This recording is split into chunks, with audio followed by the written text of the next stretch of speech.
Buenas noches, gracias. ¿Sí se escucha bien? Bueno, nada más es para prever que no acontezca ninguna situación técnica y para poder comenzar a darle seguimiento a nuestra sesión. Si desean y tienen la libertad y la oportunidad de encender su cámara, pueden hacerlo con toda libertad. En estos momentos vamos a mantener nuestro micrófono pues apagado para no ocasionar por ahí algún inconveniente, alguna interrupción que pueda como despistarnos de los objetivos que tenemos previstos para esta sesión. Vamos a dar la oportunidad de habilitar nuestros micrófonos al término de nuestra sesión para quien tenga alguna pregunta, para quien tenga alguna duda, lo pueda hacer de manera más fácil, pienso yo, más sencilla, y poder entonces dar una respuesta con base a lo que estemos exponiendo o facilitando durante el desarrollo de nuestra capacitación. Entonces, denme un segundo, por favor. Muy bien. Entonces, al final de la sesión estaremos dando esa como oportunidad de dar espacio para las dudas, para las preguntas.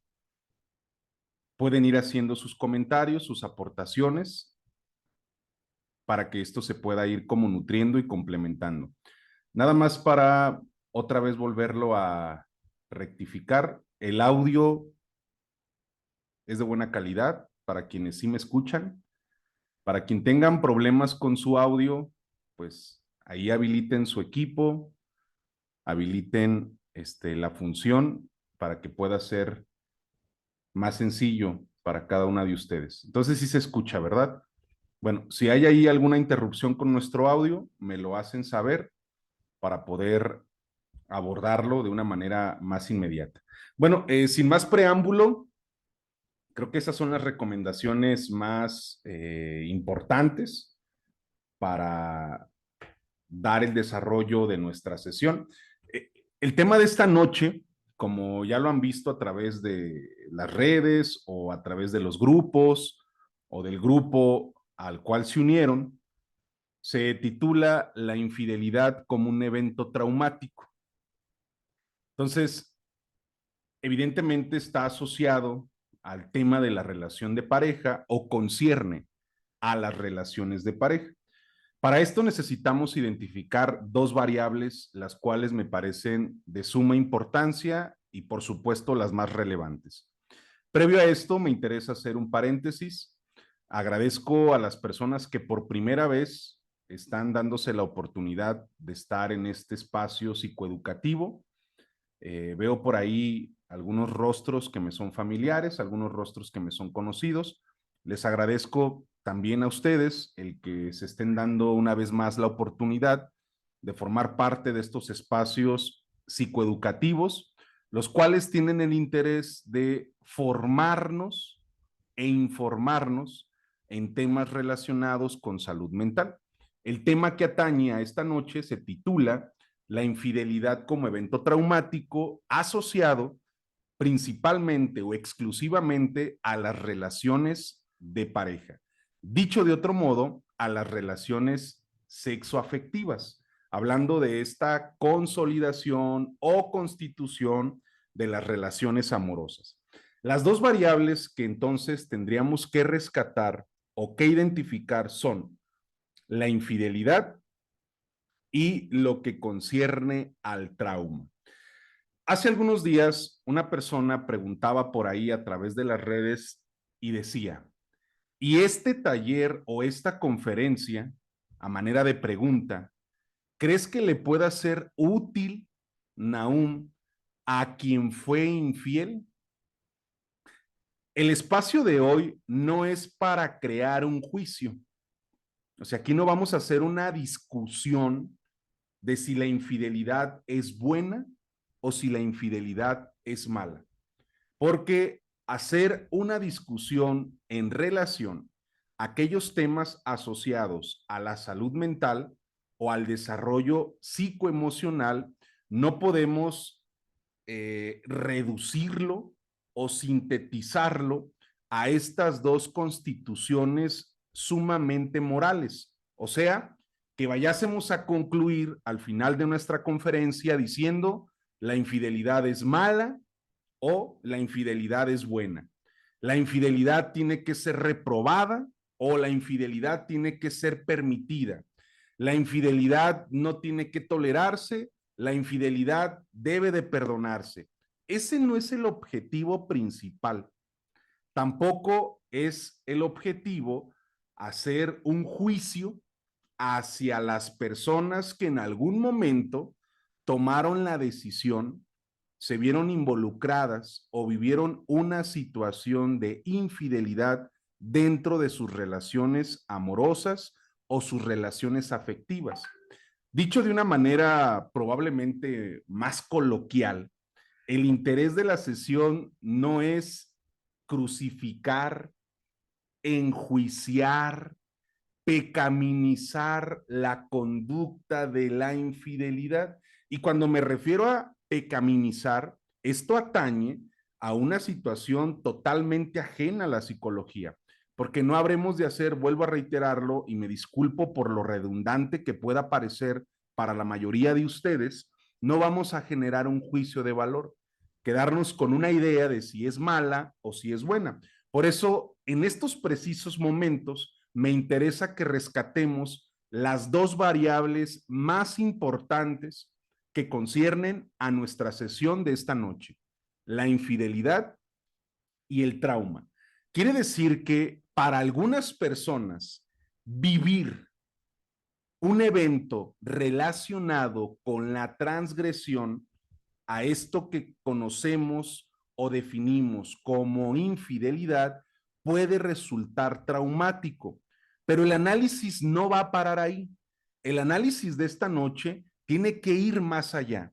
O sea, ¿por qué se desencadenan todo este gran número de sintomatología y en algunos casos condiciones psicopatológicas que limitan y privan el desarrollo de las personas, llámese hombre, llámese mujer, porque esto no tiene que ver con una cuestión de género, y al verse limitadas o limitados en su desarrollo en las distintas áreas de su vida, ¿qué es entonces lo que pudiera facilitar el identificar este evento como una condición traumática?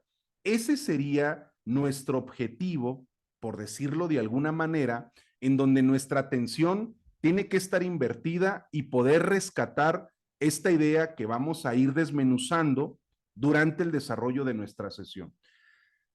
La persona que me decía esto justamente de la conferencia o la sesión del próximo viernes, Nahum, ¿la puede tomar la persona que fue infiel como para que le caigan estos 20 o como para que reflexione o como para que se arrepienta o como para que pueda de alguna manera dimensionar cuáles fueron las causas y asimismo las consecuencias que se desencadenaron cuando tomó la decisión de transgredir estos acuerdos, transgredir estos principios, transgredir estos votos de confianza dentro de la relación? Ese no es el interés. El interés es que habremos de hacer una discusión, un análisis de cómo en algunas relaciones, algunas de las dos partes, la infidelidad puede resultar un evento traumático. Entonces la pregunta que pudiésemos proponer en esta noche de manera inicial sería, ¿qué es el trauma? Cuando pensamos en trauma, lo primero a lo que pudiéramos llegar a concluir es pensar en una serie de distorsiones cognitivas, afectivas, ¿sí?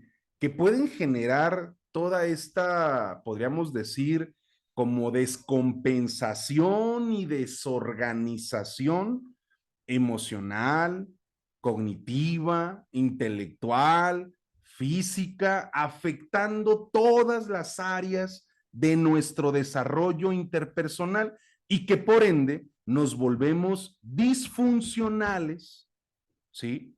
En la participación de estas tareas y estas labores características de cada una de las personas.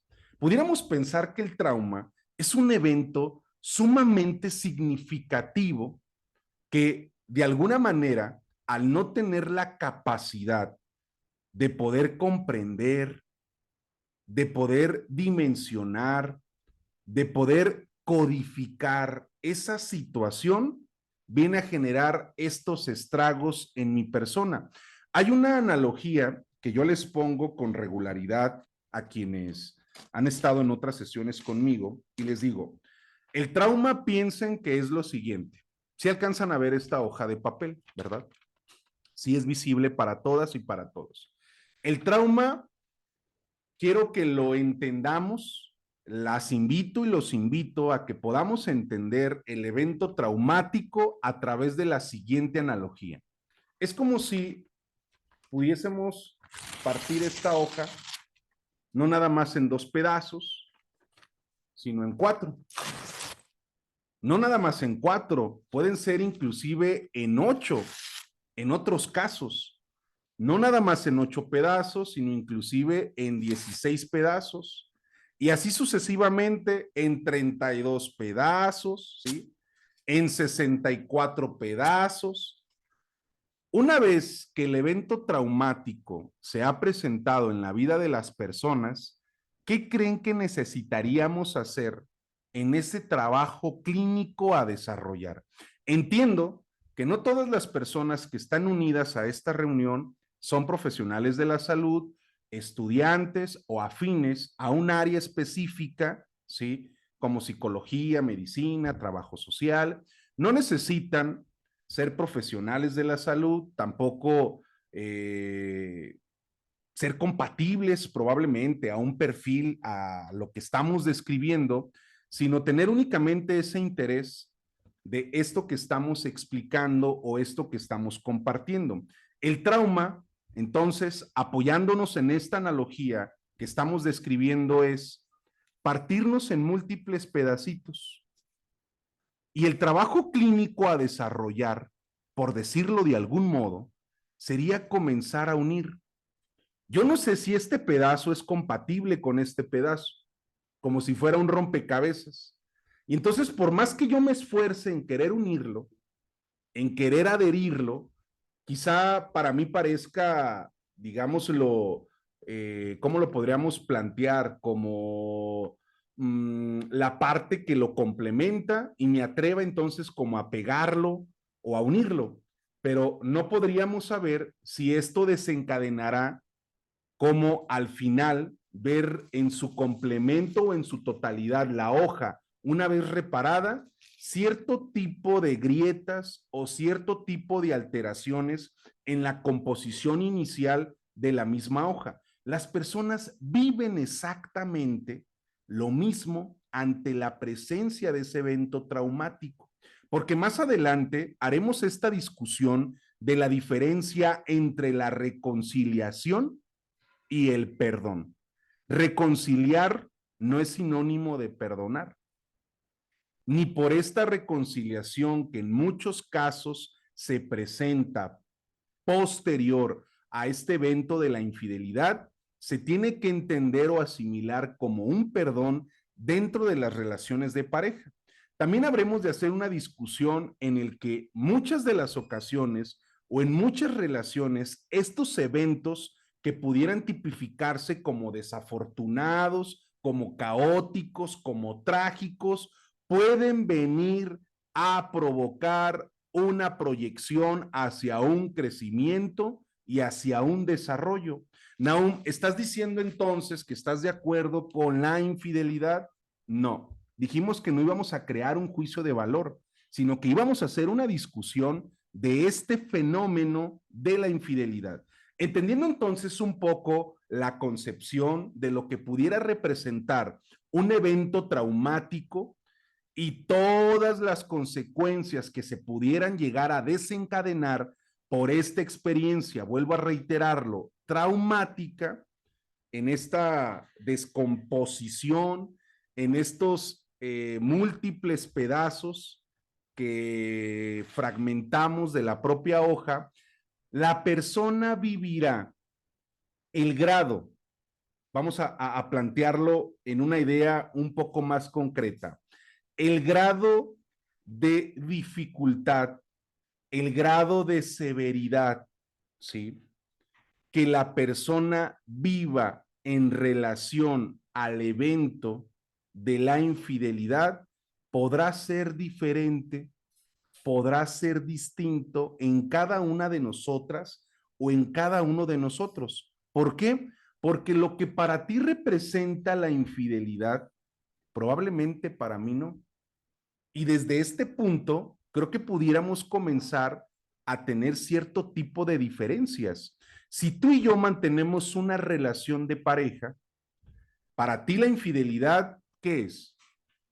No es necesario que lo respondamos, pero tienes una idea, tienes una definición, tienes una representación en donde a través de acciones, a través de actitudes, a través de pensamientos, a través de sentimientos puede manifestarse o evidenciarse la infidelidad. Pero muy probablemente lo que alguna de ustedes en comparación a otra de nuestras compañeras que está en nuestra sesión puede ser distinta la idea o la concepción que se tenga de la propia infidelidad. Entonces, ¿qué es lo que puede resultar traumático respecto al fenómeno de la infidelidad? Vayámonos entonces a hacer un análisis de nuestros primeros años. ¿En qué familia creciste? ¿Cómo fue la relación de tus padres? ¿Cómo fue la relación de tus abuelos? ¿Cómo es la relación de pareja de tus hermanos, de tus hermanas? ¿Por qué creen que cuando una persona, por así mencionarlo, llega a consulta, me refiero a consulta psicológica, y viene cargando esta situación, a lo mejor ya viene en duelo, viene en crisis por el evento tan significativo que representa la infidelidad? Si hacemos una exploración en su historia de vida o en su historia familiar, muy probablemente este evento quizá ya se replicó, o este evento muy probablemente desde edades muy tempranas, ¿sí? Se tipificó o se definió como algo totalmente aversivo, hostil, irreparable, desafortunado, trágico, a lo que llamamos introyectos familiares. Y vayámonos a un ejemplo concreto para entonces comenzar a rescatar los elementos más importantes de nuestra conferencia de esta noche. Este sujetito que tengo en mis manos, pensémoslo así, crece en una familia donde la infidelidad es un evento reprobable. Hablar de infidelidad es una acción pecaminosa, o se hace que por entidades divinas o entidades sobrenaturales, la persona que transgrede un principio habrá de obtener un pago celestial. Que estas creencias las podemos identificar en algunos núcleos familiares y más en la familia tradicional mexicana. Esto no lo dicen aún. Esto lo pueden encontrar en esta referencia que tenemos aquí, Psicología del Mexicano, de Rogelio Díaz, en el capítulo cuarto y quinto, que hace una descripción de la composición de la familia mexicana, la familia tradicional mexicana, ¿sí? Donde hablar de la infidelidad, lo volvemos a replantear, es algo totalmente inadmisible, inaceptable, es una conducta pecaminosa que te hace acreedor de un castigo divino por tus acciones. Entonces, este sujetito crece, o sujetita, hombre, mujer, varón, mujer, crece en un sistema familiar donde durante muchos años, durante mucho tiempo, el discurso de la infidelidad o hacia la infidelidad prevaleció, se mantuvo con todo este gran número de reprobaciones, anulaciones, juicios y prejuicios.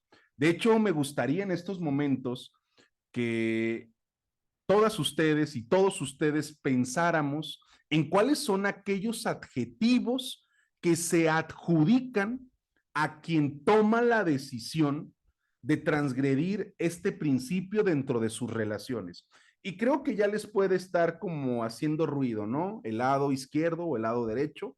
Ya pueden estar pensando en algunos adjetivos, en algunas ideas, cuando una mujer decide tener un contacto, sea físico, sentimental o emocional, con otra persona que no es su pareja.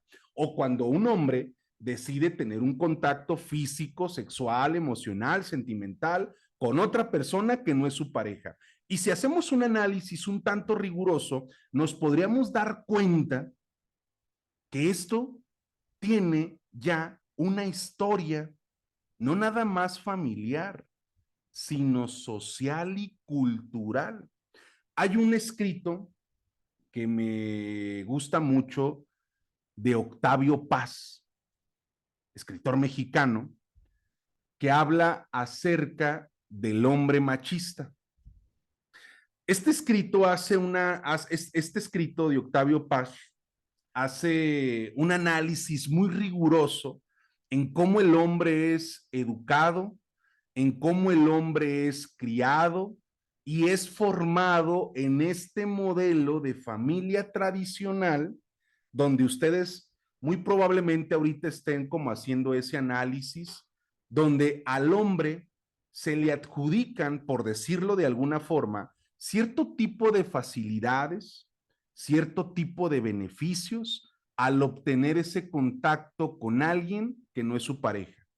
Y si la mujer llegara a pensar en esta posibilidad, vendría un bombardeo de reprobaciones, anulaciones y sentencias a su vida y a todo lo que concierne a su propio desarrollo.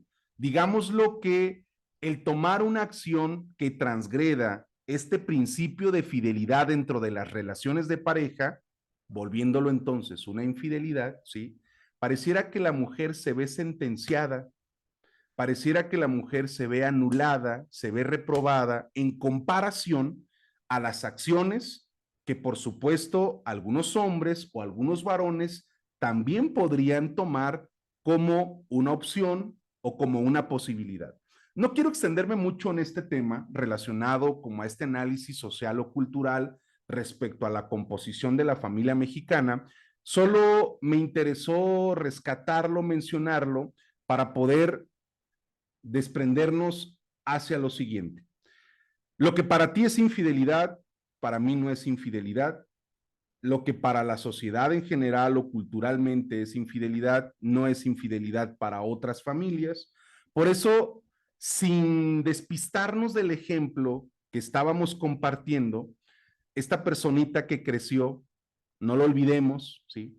Creció con todo este bombardeo de reprobaciones, anulaciones, ¿sí?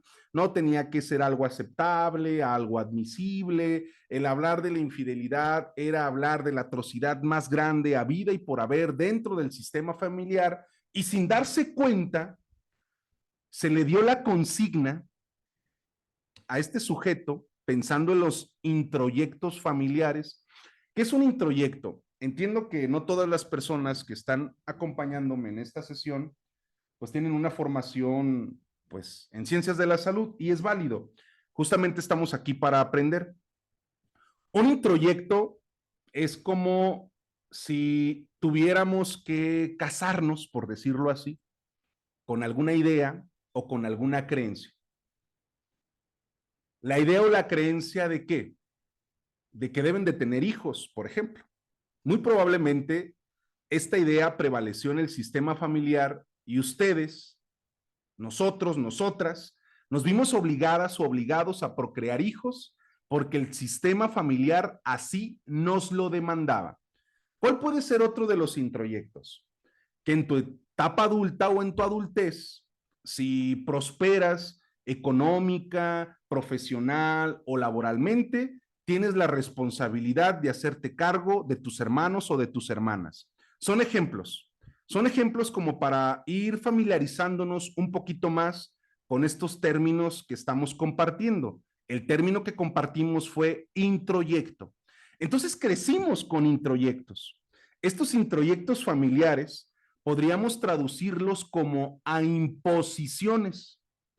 Y este sujeto que tomamos como ejemplo, que creció en este sistema familiar, hipotéticamente hablando, donde la infidelidad tendría que ser lo más reprobable, anulado, inadmisible, el pecado más grande, ¿sí?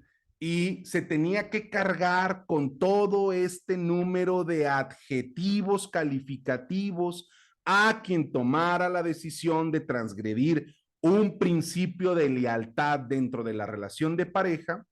Entonces pareciera que a este sujeto se le da la consigna de cumplir en su relación de pareja con esas expectativas y anhelos familiares. Por eso, muchas de las veces en las relaciones de pareja, cuando se presenta la infidelidad, ¿qué sucede? ¿Qué pasa en este ejemplo que estamos describiendo? ¿Qué creen que pase o qué creen que suceda? Se esconde, se censura, porque ¿cómo puede ser posible que esta pareja o esta persona, volviéndonos al ejemplo, que tenía la consigna, ¿sí?, de constituir la pareja perfecta que iba a representar los anhelos, deseos y expectativas, muy probablemente de su propio sistema familiar, llámese padres, llámese abuelos, llámese hermanos. Estos eventos asociados a la infidelidad, cuando se presentan en las relaciones de pareja, ¿qué creen que sucede? Se censuran, se opacan, no se dicen. ¿Cómo puede ser posible entonces, sí, que se haya presentado una infidelidad en esta relación cuando yo crecí con la idea, con el introyecto, volvemos a repetirlo, de que la infidelidad iba a ser reprobable en mi relación, de que la infidelidad no tenía que tolerarse ni dejarse pasar ni una ni mucho menos dos veces, de que la infidelidad era el pecado más grande habido y por haber, de que la infidelidad me iba a posicionar en un lugar de desprestigio y de anulación social, cultural y familiar. Pero ¿qué creen? Vivo en una relación donde me doy cuenta que mi pareja transgrede ese principio de fidelidad. Quiero ponerles un ejemplo para que sea un poco más entendible lo que estamos mencionando. El 10 de septiembre fue el Día Mundial para la Prevención del Suicidio. Nahum, ¿qué carajos tiene que ver el tema de hoy con el 10 de septiembre, el Día Mundial para la Prevención del Suicidio? Me pareció indignante, podríamos titularlo así, que una persona postea en sus estados de WhatsApp lo siguiente y dice: yo jamás atentaría contra mi vida. Yo jamás vería la muerte como una respuesta o solución a los problemas.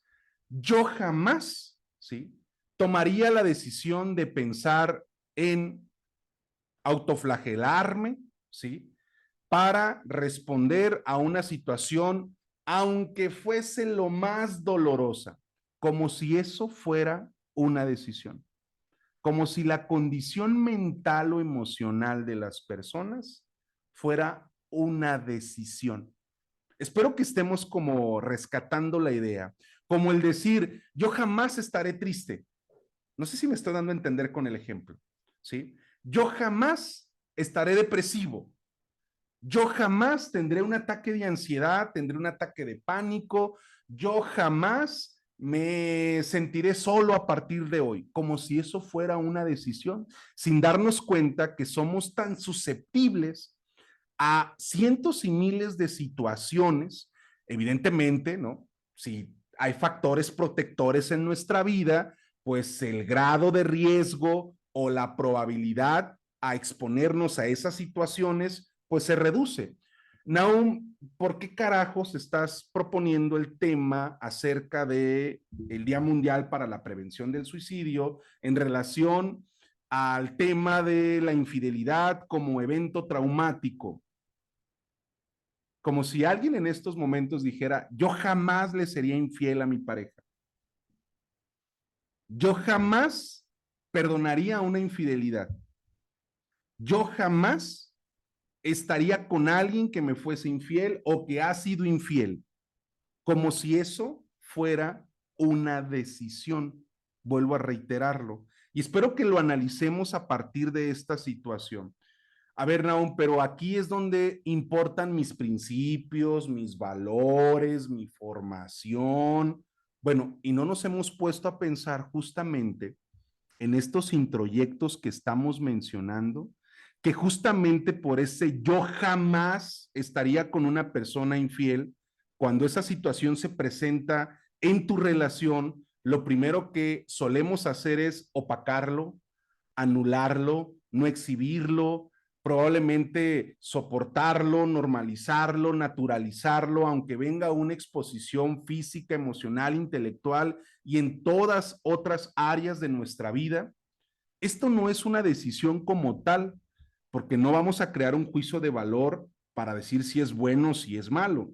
Entendemos que se vuelven importantes cierto tipo de elementos dentro de la relación de pareja, como lo son la comunicación, los acuerdos, la gestión de necesidades, la confianza, la seguridad.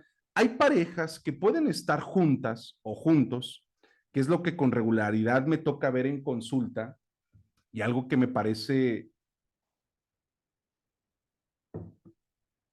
muy interesante es que, aunque vivan juntos o juntas, ya no cumplen ninguna función relacionado al tema de pareja.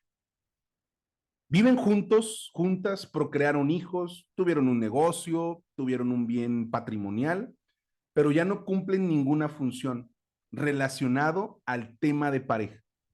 Como se dice hoy por hoy, ¿no? De somos roomies, parecemos más roomies que parejas. Pueden ponerle otro nombre, ¿no? Antes de que este nombre ganara terreno, pues le hayan puesto amigos, ¿no? Parecemos amigos, amiguitos, pero ya no somos una pareja. ¿Por qué dejamos de ser una pareja con aquella persona con la cual cohabitamos, con la cual convivimos, con la cual pasamos el mayor número de tiempo o el mayor tiempo, perdón, con la cual pasamos el mayor tiempo de nuestro día, de nuestra semana, de nuestro mes? ¿Por qué dejamos de ser una pareja? Si todos estos criterios se cumplen, vivo con él, vivo con ella, tengo tantos años, tenemos hijos muy probablemente, compartimos un bien, tenemos por ahí algún ahorro, administramos un negocio. Todas esas no son funciones de una pareja, no son funciones meramente de una relación sexoafectiva. Y muy probablemente se han desatendido tantas funciones como el cortejo, como las muestras de afecto, como las muestras de cariño, como la actividad sexual, como la comunicación, como el tiempo de calidad, por ejemplo. Y estas funciones que ya no son presentes en la relación de pareja, se normaliza entonces lo contrario. Y hay que darnos cuenta que a veces pesa más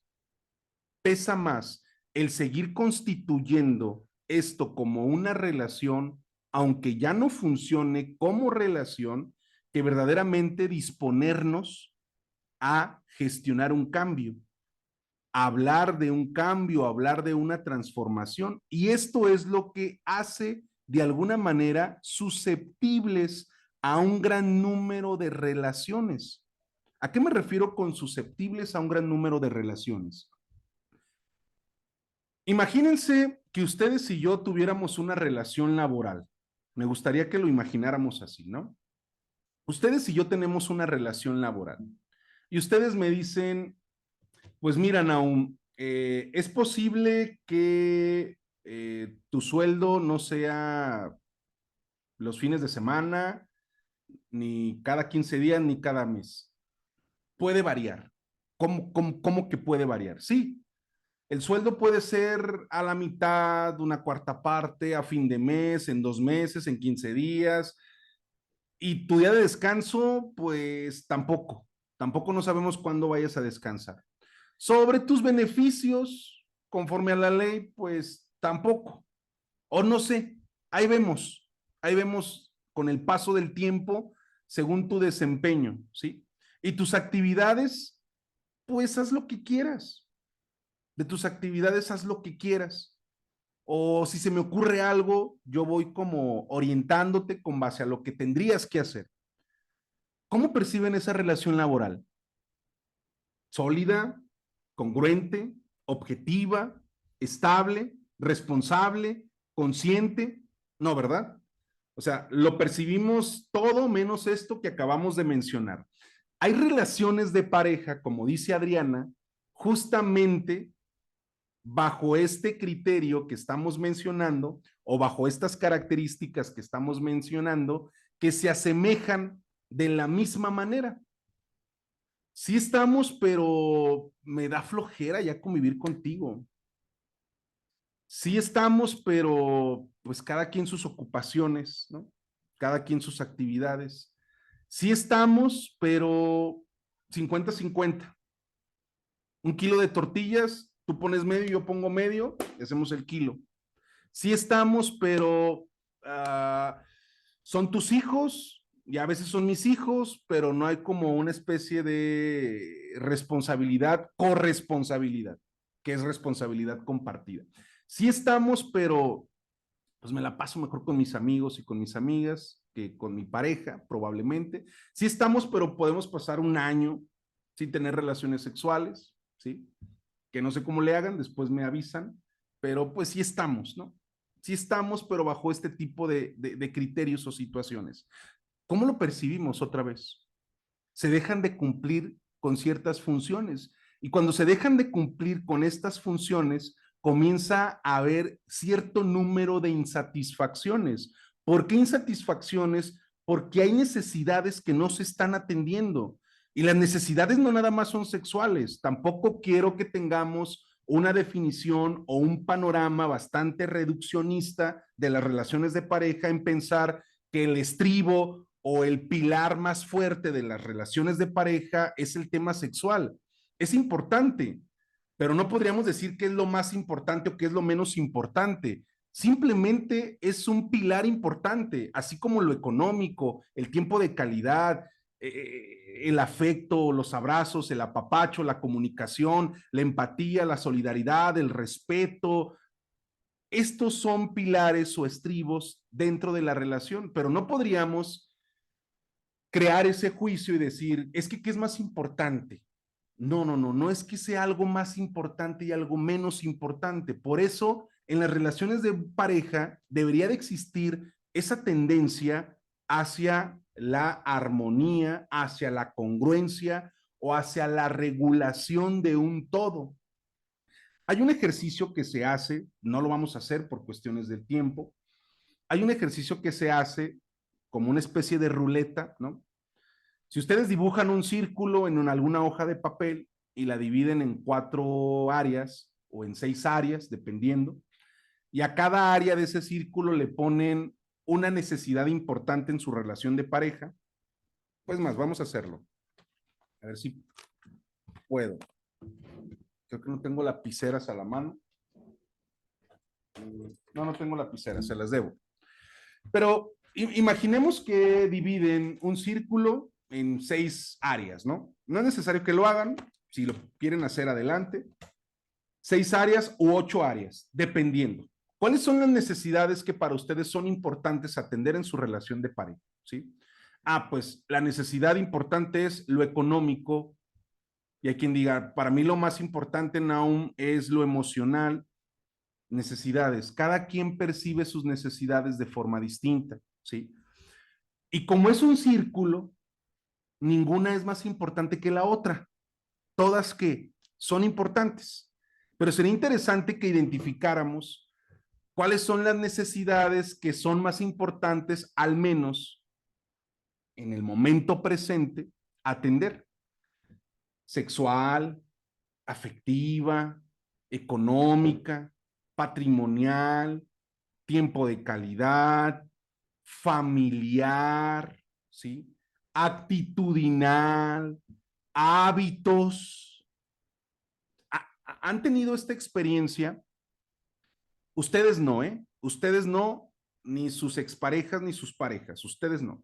Pero han tenido esta experiencia de que llegan momentos donde hay ciertas actitudes que pueden generar cierto disconfort o hábitos de las otras personas o de la persona con la cual hemos decidido mantener una relación de pareja y que nos hace sentir como en riesgo, ¿no? Como vulnerables, como de, pues híjole, es que yo no puedo tomar alcohol jueves, viernes, sábado, domingo y todavía el lunes. No, yo no pudiera funcionar así. Yo no podría alimentarme de cierta o y forma, probablemente. O a mí me interesaría que hubiese también una disposición para un crecimiento intelectual, para un crecimiento académico, para un crecimiento económico, pero muchas veces, vuelvo a reiterarlo, las necesidades las podemos llegar a identificar con base a nuestra situación. Vuelvo a reiterarlo, con base a nuestra situación. Entonces, ya identificaron cuáles son las necesidades a atender. Si ustedes evalúan así como muy rápidamente estos 6 espacios o 4 espacios del 1 al 10, ¿qué tan equilibrado está la atención de esa necesidad? A lo mejor pueden decir, afectivamente, un 10, no, un 8. Ah, ok, 8. Sexualmente, un 0 o un 8, no sé, un 10. ¿Está bien? Le ponen ahí. Económicamente, un 5, un 6, un 1, un 4. Está bien, no pasa nada. Es una evaluación. No hay respuestas correctas ni respuestas incorrectas, dependiendo del área. Intelectualmente, porque hasta eso también es importante en las relaciones de pareja. Relacionarnos con alguien que tenga, ¿sí?, esa disposición intelectual a una mejora. Decía Jack Russell que la ignorancia no se mide en todo aquello que desconocemos, sino en todo aquello que nos negamos a aprender. Porque ustedes y yo ignoramos cientos de miles de cosas, pero la ignorancia y la mediocridad, dicho de este autor, de Russell, se mide por rehusarme a adquirir esos conocimientos. Oye, pero es que puedes aprender, pero es que puedes mejorar, pero es que puedes evolucionar, pero es que puedes hacer. No, no me interesa, no quiero, hazlo tú, esto no es para mí, todo el tiempo he sido así, toda la vida he sido así, así me conociste, ¿sí? Pero también está la otra parte, ¿no? Donde llegan personas a consulta y manifiestan, es que ya no es el mismo. Pues qué bueno que no sea el mismo, o qué bueno que no sea la misma persona. Es que ya no es ese chavito de la prepa, después de mis 10, 15, 20 años de matrimonio, ya no es el mismo, ya no es la misma. Qué bueno que no sea el mismo o la misma, pero siempre y cuando haya existido un crecimiento y una evolución.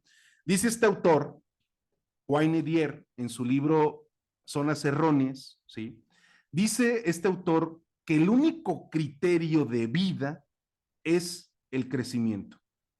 Si no hay crecimiento, no hay vida. Y para que haya vida, debe de haber crecimiento. Una relación de pareja donde no hay evidencia de un crecimiento, entonces pudiéramos concluir que es una relación inerte, muerta. Y en todos los sentidos, ¿sí? En todos los sentidos. Aquí es donde tendríamos que traer a discusión ahora sí. ¿Por qué creen ustedes que en las relaciones de pareja, ¿sí?, se puede pensar como una posibilidad un contacto con alguien más? ¿Creen ustedes que la infidelidad nada más es física o sexual?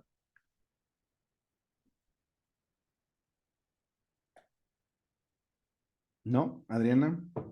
¿Alguien más?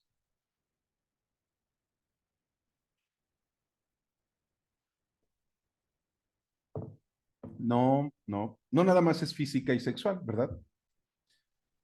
Puede ser emocional, inclusive.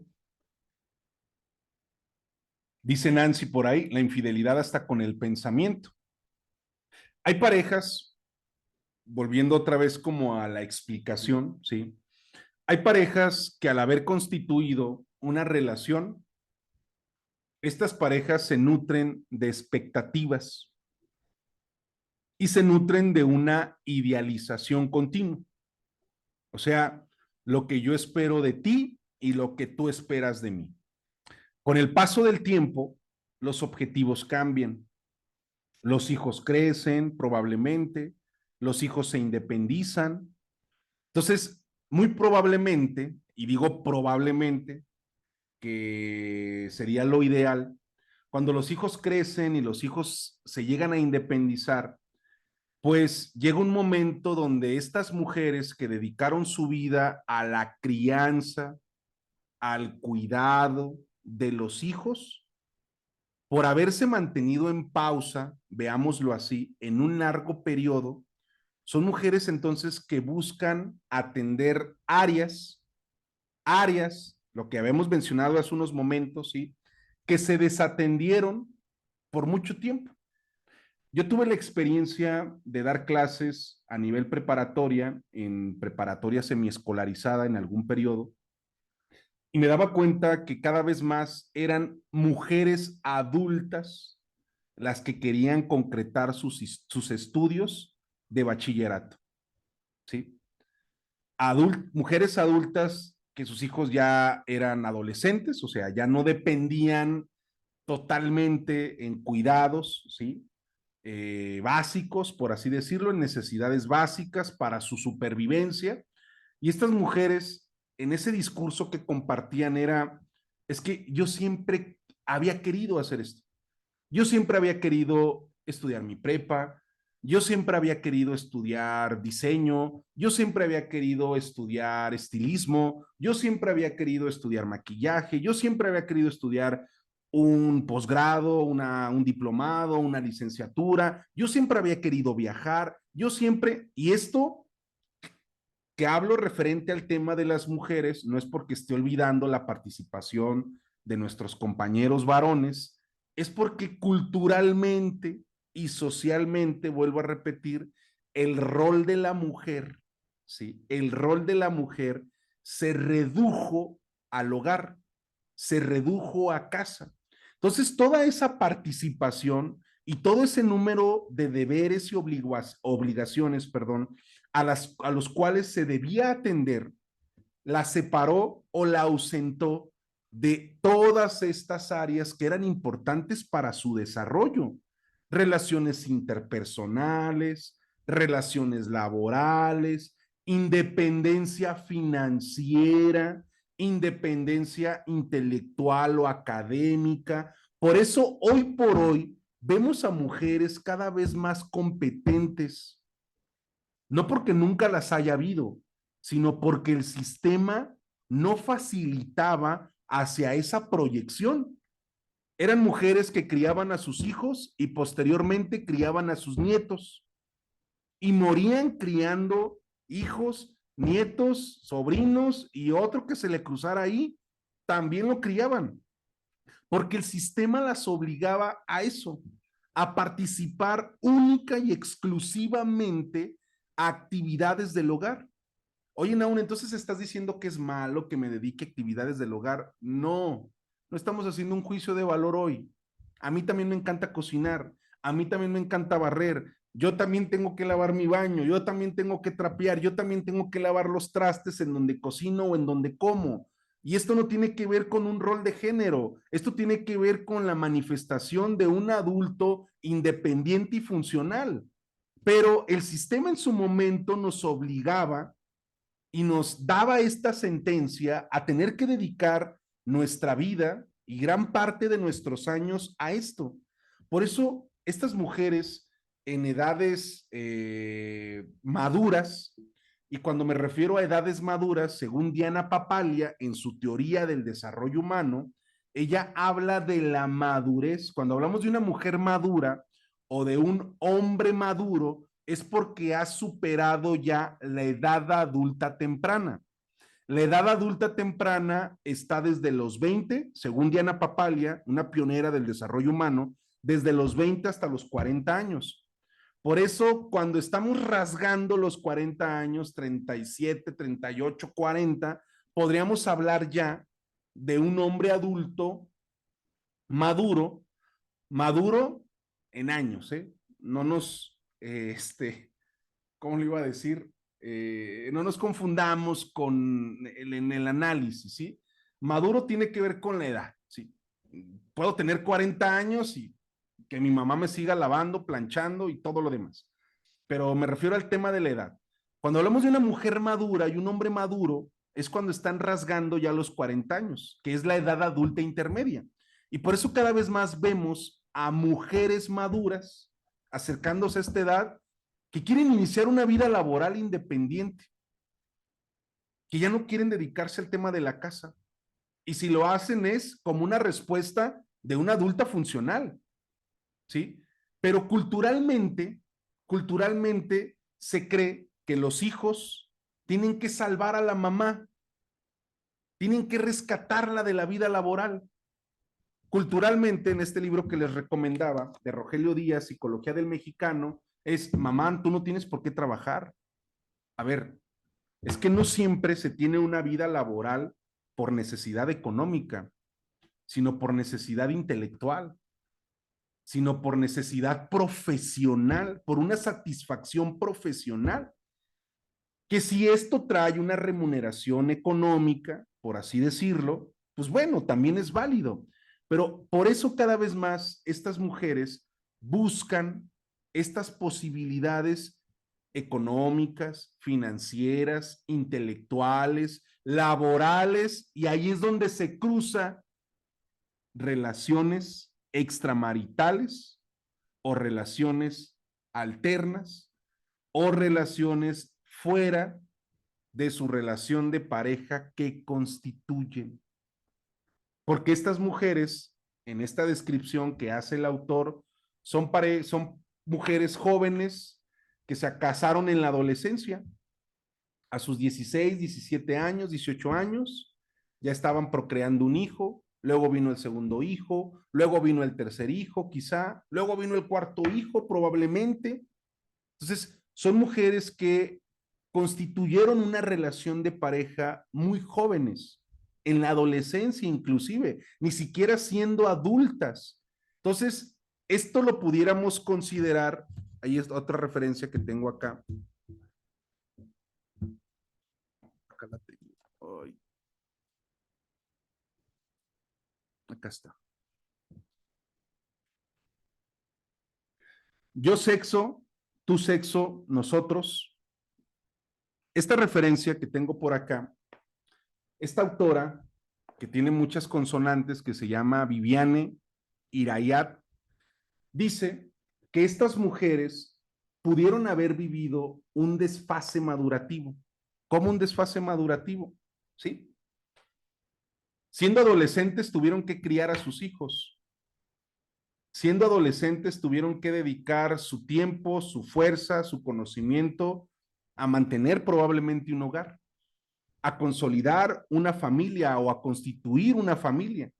Entonces, cuando llegan a una edad madura, ¿qué creen? Me gusta utilizar estos términos populares porque nos hacen poder hacer un análisis más contundente. ¿Han escuchado hablar de los chavorrucos? Yo creo que sí, ¿verdad? O estas mujeres jóvenes, mujeres maduras o hombres maduros que se sienten como jovencitas o jovencitos, ¿sí? Como que destellan alegría, irradian alegría, felicidad, novedad, están, proyectan como si estuvieran en la flor de la juventud, ¿sí? Quieren experimentar, proyectan como ese interés de querer comerse el mundo de un bocado, ¿sí? Ah, ¿me doy a entender el análisis que estamos haciendo? Ahora sí, ya parece como un poco más, ¿cómo lo podríamos decir? Entendible. ¿Por qué estos perfiles, si nos echamos un clavadito a las historias de vida de estos hombres chavorrucos, no sé si se diga chavorrucas, pero vamos a constituirlo así para fines prácticos y para fines académicos, podrían ser estos hombres y estas mujeres que proyectan, ¿sí? Ese interés de querer experimentar, querer probar, querer disfrutar, querer sentirse libres, querer, pues sí, como lo decimos, ¿no? Como comerse el mundo de un bocado, ya no quieren experimentar ninguna atadura, ya no quieren que una obligación o un rol las venga y las defina, pero porque durante muchos años, de los 17, 18 a sus 30 y tantos, 40, ¿sí? Vivieron sepultadas o anuladas. Y ahí es donde estas relaciones alternas pueden aparecer como una posibilidad. Y a lo mejor cuando iniciaron en su relación de matrimonio, eran muy familiares estos discursos que decíamos hace un momento, ¿no?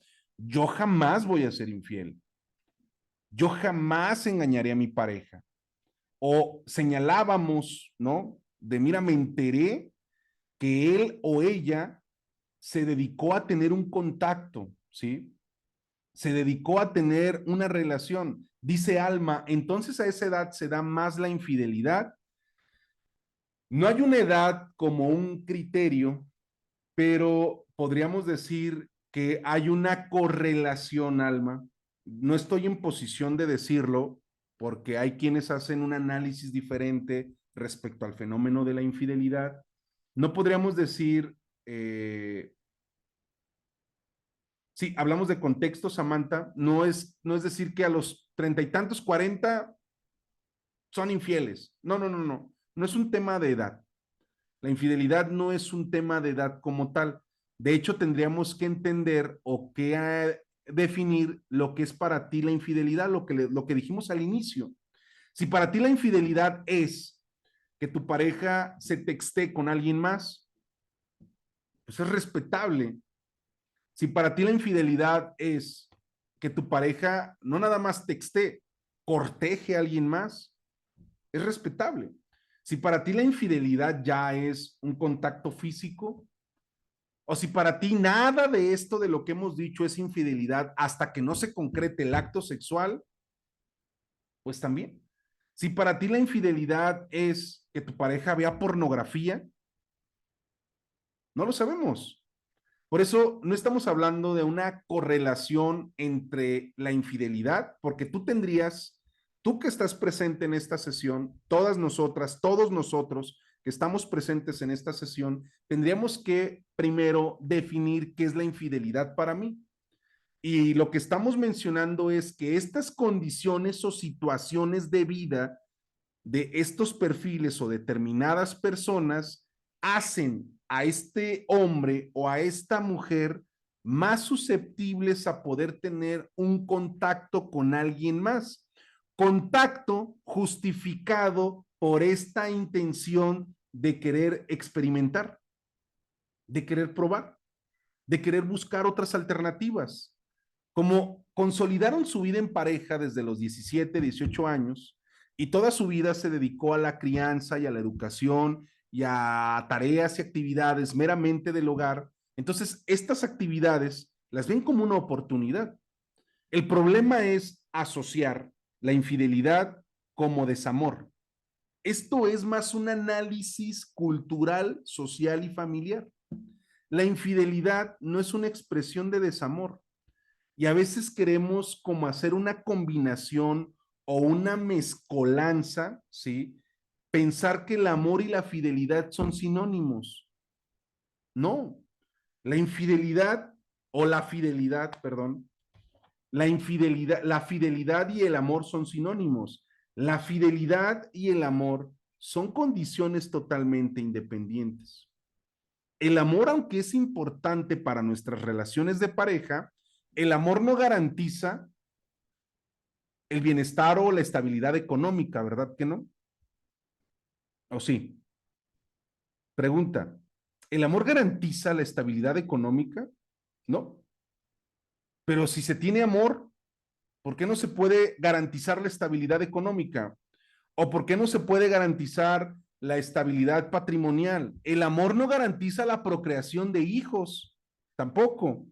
Entonces el amor, por decirlo así, es un elemento importante, sí, en las relaciones de pareja, pero no son sinónimos el amor y la fidelidad.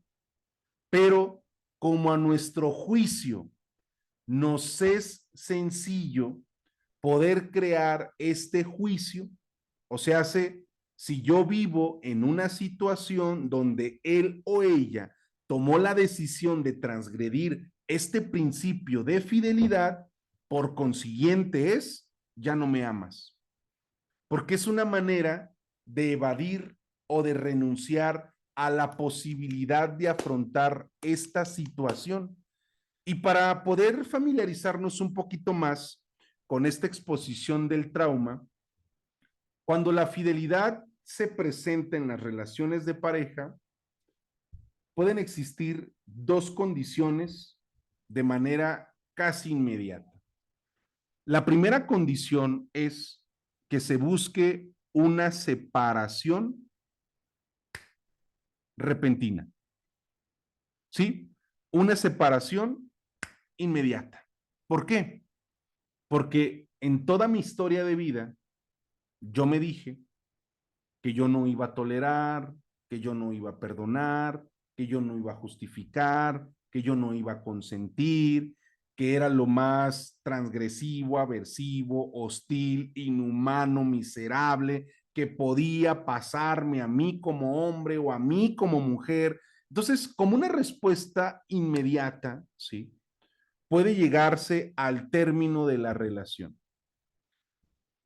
Entiendo que tú no causaste esa herida. Vayamos ahora sí a las consecuencias que se pueden desencadenar emocionales. Entiendo que tú no te causaste esa herida, pero ¿de quién es la herida? La herida ya es tuya. Y entonces las personas llegan a consulta, perdón por la expresión, bueno, no se crean, no me perdonen, emberrinchadas.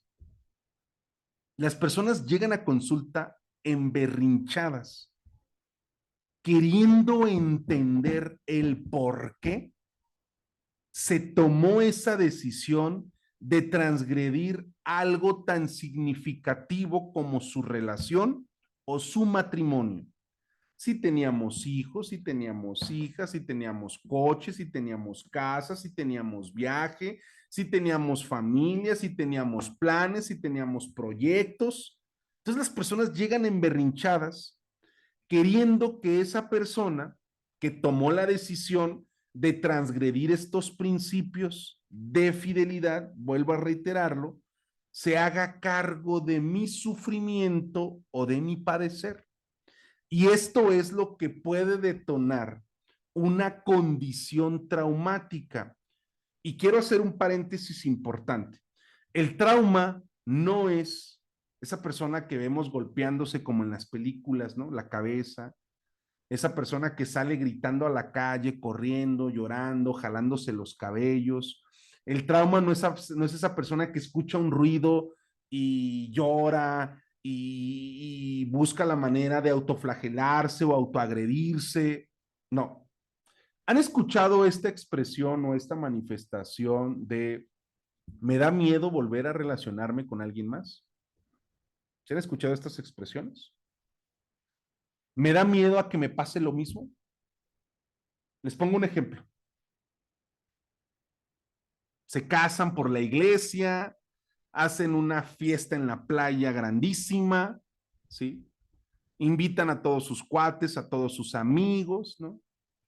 Y se vuelve, digámoslo como se dice, ¿no? La boda del año. Termina la relación. Se separa. Por X o Y motivo, ¿eh? Infidelidad, pongamos, infidelidad, se separa. Entonces viene todo este proceso de recuperación, ¿no? Viene todo este proceso de recuperación, el trabajo de su duelo, la resignificación de esa pérdida, hacerse cargo, responsable, y se da la oportunidad, ¿sí? De volver a coincidir con otra persona. Y otra vez. hacen otra boda en el bosque, ¿sí? Invitan a otra vez a los mismos amigos, pero ya a la segunda boda, ¿no? ¿Y qué creen? Vuelve a acontecer lo mismo. Las personas llegan angustiadas muchas veces a consulta y dicen, Nahum, es que yo atraigo a las mismas personas. Y a veces no nos damos cuenta que no siempre es el tema de la atracción. Muchas veces tiene que ver con el otro. Muchas veces no tiene que ver contigo. Pero cuando se vive esta experiencia traumática, nos podemos volver hipervigilantes en nuestras relaciones. Podemos volvernos sumamente inseguras o inseguros en nuestras relaciones. Nos podemos volver cuidadoras o cuidadores dentro de nuestras relaciones. Nos podemos volver acosadores o acosadoras. Nos podemos volver, pues sí, podemos adoptar una condición celotípica en nuestras relaciones, controladores, controladoras, chantajistas. Esa es una respuesta traumática a lo que en experiencias anteriores, al haberse presentado y al no yo haberlo gestionado, ¿sí? Como una experiencia donde sí, yo no soy el responsable de la herida, como lo dijimos, pero la herida ahora es mía. ¿Sí? Yo no fui quien tomó las acciones y las decisiones, pero quien terminó dañada o dañado, volvemos a repetirlo, fui yo. Por eso las personas llegan a consulta, como lo dijimos, emberrinchadas, queriendo entender el por qué la persona tomó esa decisión. Si tenían hijos, si tenían casas, si tenían coches, si tenían patrimonio, si tenían viajes, si tenían proyectos pendientes, si tenían negocios, si la relación entre las familias era espléndida y llegan queriendo entender el por qué, ¿sí? Obligándose entonces, de alguna manera, a vivir con ese resentimiento. Y lo peor, hablando de estos casos tan puntuales que estamos describiendo, es que si vivimos en el resentimiento posterior a este evento, que puede tipificarse como traumático desafortunado, vivir en el resentimiento es esperar ser espectador o espectadora de la condena del otro. ¿A qué me refiero con esto?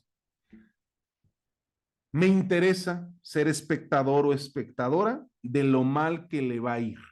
No sé si me estoy dando a entender. ¿Y qué creen que es lo más angustiante? Que a esa persona le puede ir muy bien y mejor que ustedes.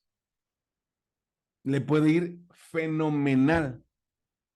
Puede ser más feliz que ustedes inclusive, o que nosotros inclusive. ¿Sí? Pero vivir en el resentimiento es esperar que esa persona viva una situación desafortunada, porque tomó la decisión, estando conmigo, ¿sí? De transgredir este principio de fidelidad. Y vivir en el resentimiento puede ser bastante desgastante, porque entonces, atemorizadas o atemorizados, queremos mantener una relación con otro o con el otro, ¿sí? Pero desde el resentimiento. Yo vivo una infidelidad, termino mi relación porque no toleré esta situación, no soporté esta situación, no supe cómo manejarla, ¿sí? Y vivo en el resentimiento. ¿Pero qué creen? A eso sumémosle que no tengo la capacidad de estar sin una relación de pareja. Entonces, de forma inmediata, rapidísima, me busco al siguiente amor de mi vida. Pero si yo comienzo una relación desde el resentimiento con esta persona, a esta persona la responsabilizaré de mi bienestar, de mi seguridad, de mi felicidad, de mi estabilidad, de mi, ¿qué podríamos decir? Pues de todo. A esta persona, si yo inicio una relación desde el resentimiento, iniciaré esta relación responsabilizándole de mi estabilidad, de mi felicidad, de mi alegría, de mi plenitud, ¿sí? Y en el primer momento donde yo me vea amenazado o amenazada, habré de atacar. Por eso, en estas relaciones que estamos planteando, llegan con este discurso a manera de defensa de, a ver, antes de que iniciemos algo, déjate digo todo lo que viví en mi relación pasada, lo cual no quiero volver a repetir contigo. Y tendrás que respetar estos acuerdos, estos lineamientos, tendrás que renunciar a estas actitudes, no puedes tener amigos, no puedes tener amigas, no puedes hacer esto, no puedes hacer esto otro, porque no quiero vivir lo que viví allá. Sí, pero yo no soy responsable de lo que viviste en tu relación pasada.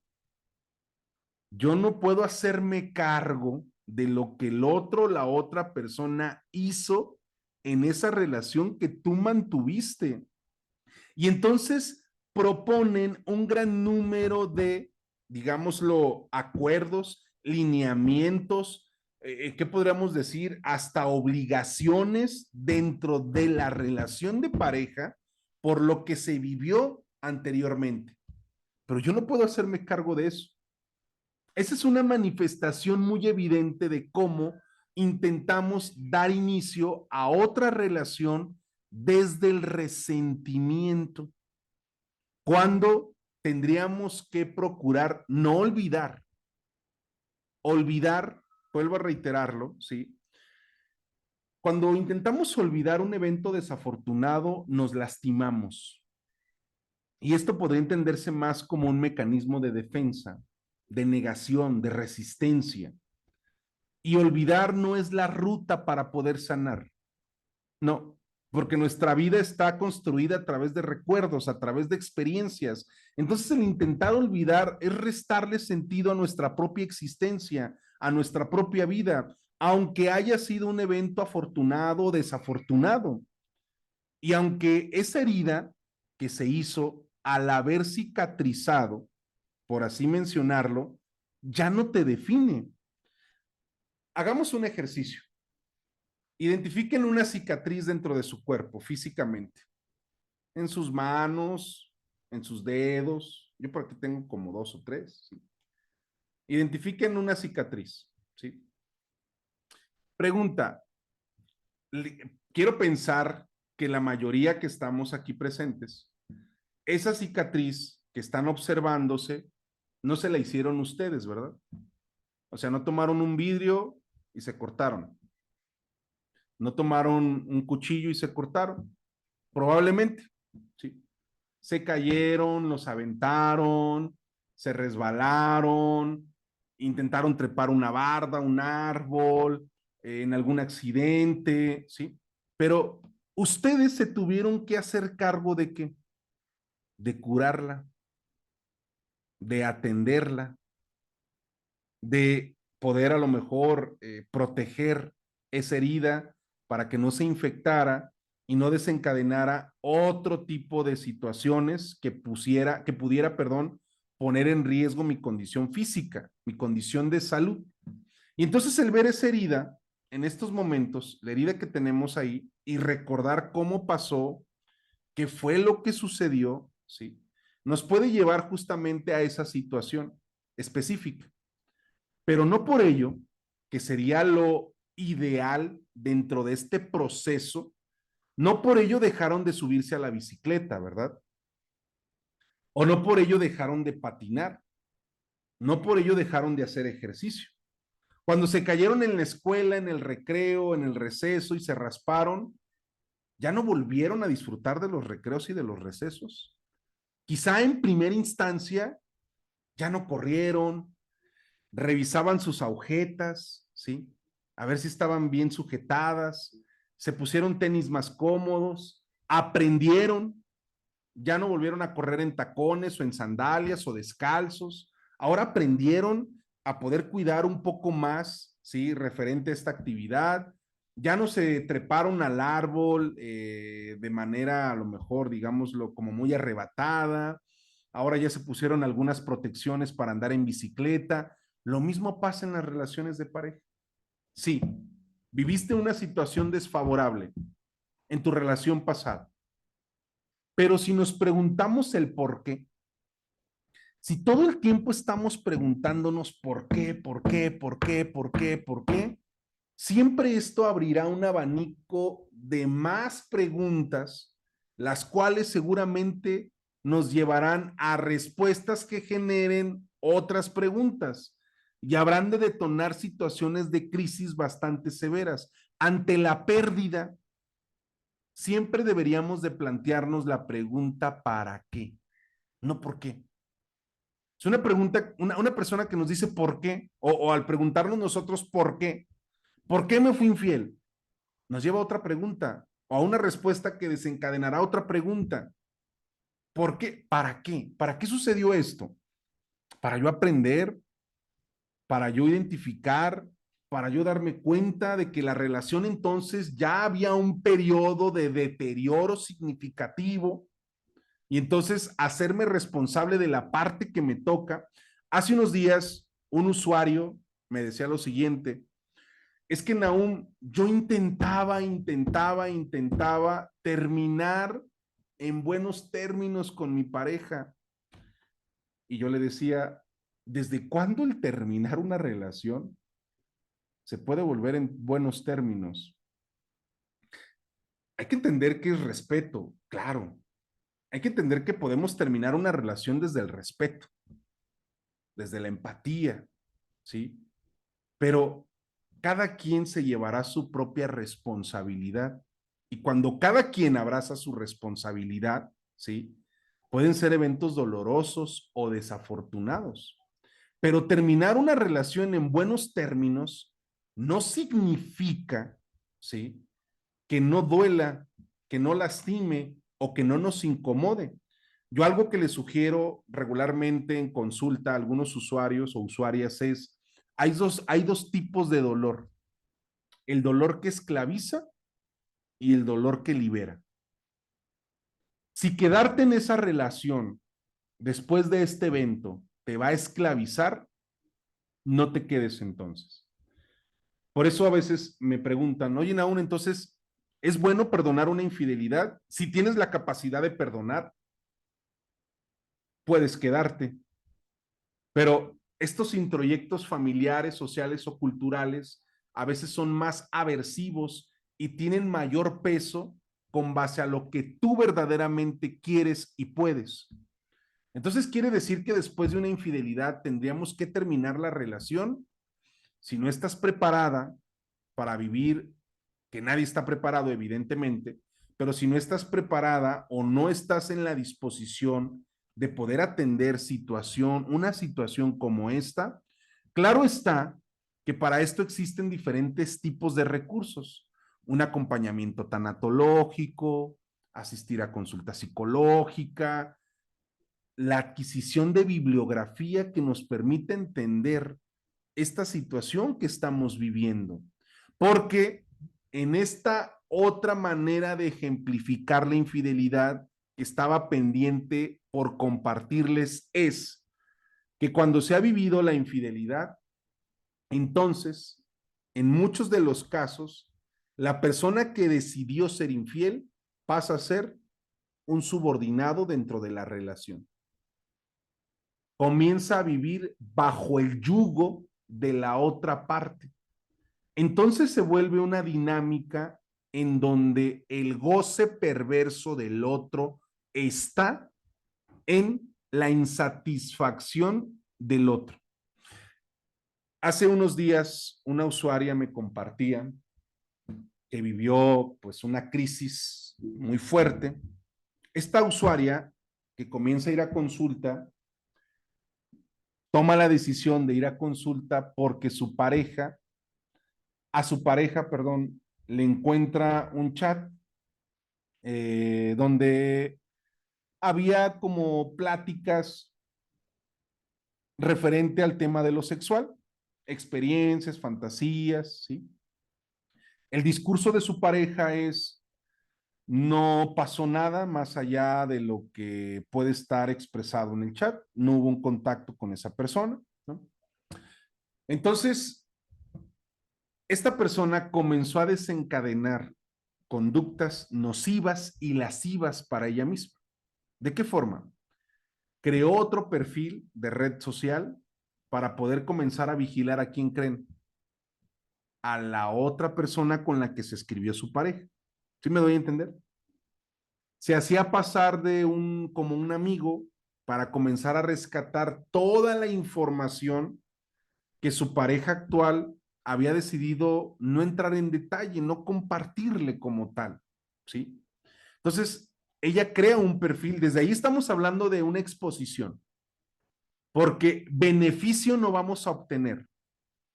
Si yo creo otro perfil para vigilar a aquella persona que ha decidido tener un contacto a través de chat, físico, sexual, como sea, con mi pareja, ¿sí? Pues un beneficio no lo vamos a obtener, nos vamos a lacerar, nos vamos a lastimar, ¿sí? Entonces, crea ese perfil y comienza a tener un contacto con esa persona. Comienza a solicitarle información de cómo fue ese encuentro o cómo pudo haber sido ese encuentro que se proponía con su pareja real. Posteriormente, comenzaron a ver cierto tipo de desplantes. O sea, ella tomaba acciones donde lo corría de casa. ¿Cómo se llama no recuerdo la palabra, ahorita la recuerdo, lo corría de casa, su ropa, regularmente cuando él llegaba, se veía todo este escenario donde la ropa ya la había sacado del closet, por ejemplo, ella le solicitaba de manera constante su ubicación, foto como evidencia de las cosas que estaba haciendo, comenzó a mostrarse hipervigilante a la situación de él, a lo que él comenzó a responder de una forma en la que ya no era posible seguir soportando esta dinámica tan desgastante en la relación, porque ella lo que solicitaba era tiempo. Necesito tiempo para saber si te voy a perdonar. Necesito tiempo para saber si voy a seguir queriendo estar contigo. Necesito tiempo para volver a confiar en ti, pero no quiero que te vayas. No quiero que te ausentes.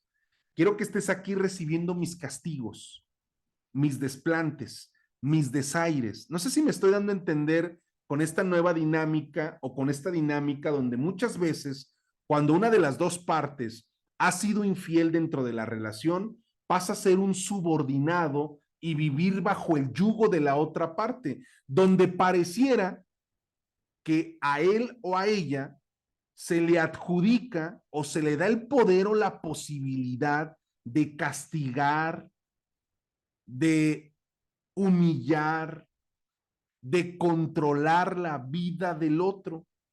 Entonces, cuando esta parte va a consulta, la que no fue infiel, espero que me esté dando a entender, cuando esta parte va a consulta, la que no fue infiel, muchas veces no quiere tampoco tomar responsabilidad. Va a consulta a que se le entienda únicamente la insatisfacción que está viviendo. Por supuesto, hay que validar emociones, hay que validar sentimientos, hay que validar lo que piensa o cree de ese evento que ella o él puede tipificar, perdón, como desafortunado, pero no espera tomar responsabilidad. Vuelvo a reiterarlo, aunque tú no seas quien tomó la decisión de transgredir estos principios dentro de tu relación, también es importante tomar tu responsabilidad. Miren, vamos a poner como ejemplo a ver, ¿quién fue la última persona que escribió un mensaje para, mmm, aquí está, ahí no me sale, Connie. Ah, sí, Connie dice, Connie Saucedo dice que no, ¿no? Imagínense que Connie y yo tenemos una relación de pareja, ¿sí? Tenemos una relación de pareja. Yo voy a consulta porque Connie me ha sido infiel. Yo no aún voy a consulta porque Connie me ha sido infiel. Y dentro de mi motivo de consulta es Connie, ¿por qué me hizo esto otro, hizo esto más, me enteré también de esto, y ella me dijo, y ella me prometió, y ella juró, y no creía de ella, me decepcionó, me desilusionó, toda esta descarga emocional en consulta. Pero llega un momento en el proceso de consulta, de acompañamiento, donde se necesita tomar una decisión. Se necesita tomar una responsabilidad. Connie está con la iniciativa y la responsabilidad de tomé una decisión equívoca, tomé una decisión equívoca. Lo más que puedo pedir o solicitar es tu disculpas, tu perdón, ¿sí? Y la parte más importante o interesante, si tú, Now, tomas la decisión de quedarte, lo respeto. Si tomas la decisión de irte, lo respeto también. Y entonces, Now, en esta experiencia traumática de no haber comprendido el por qué Connie tomó la decisión de serme infiel, es donde viene esta parte que les comento. Comienzo a disfrutar, ¿sí? Comienzo a disfrutar desprestigiar a Connie, porque ahora ya le conté a mis amigos, Connie, que tú hiciste esto. No lo tomes personal, Connie es un ejemplo para fines académicos, ¿sí? Connie ya la veo como muy asustada. Es para fines académicos, Connie, ¿no?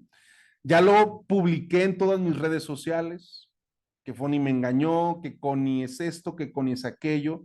Ya lo compartí con toda mi familia y también con la tuya, ¿sí? Ya lo explayé, ya desprestigié toda tu persona en tu trabajo, con tus amigos, con tus conocidos, ¿sí? Pero no quiero que te vayas, Connie. Quiero que sigas soportando todo el peso de mi crueldad,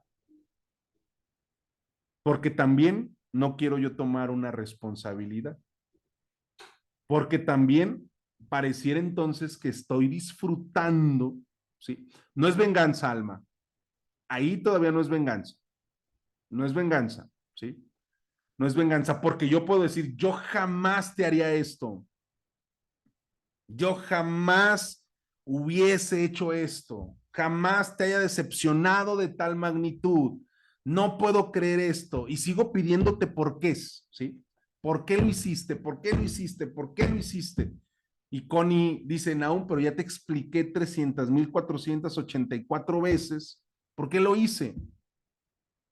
Y me asinceré probablemente porque me gustaba, sentía que me faltaba esto, fue un desliz, fue una equivocación, y a lo mejor Connie en esa conciencia y responsabilidad no espera que se justifique su accionar, simplemente espera que se le comprenda. Pero Nahum comienza a dejar caer todo ese peso en castigos, vuelvo a reiterarlo, en reprobaciones, en anulaciones, pero tampoco quiero que te vayas. O sea, eres todo este cúmulo de adjetivos desfavorables, pero tampoco quiero que te vayas, Connie. Quiero que te quedes. Y yo estoy en consulta, vuelvo a reiterarlo, en este proceso, ¿sí? De desborde, y llega un momento donde en consulta se me dice, ¿y tú qué decisión quieres tomar? Entonces ahí comienza la responsabilidad de Nahum. Es verdad, ¿qué decisión voy a tomar? ¿Me quedo o me voy? Si me quedo implica que una responsabilidad, ¿cierto? Y si me voy, también.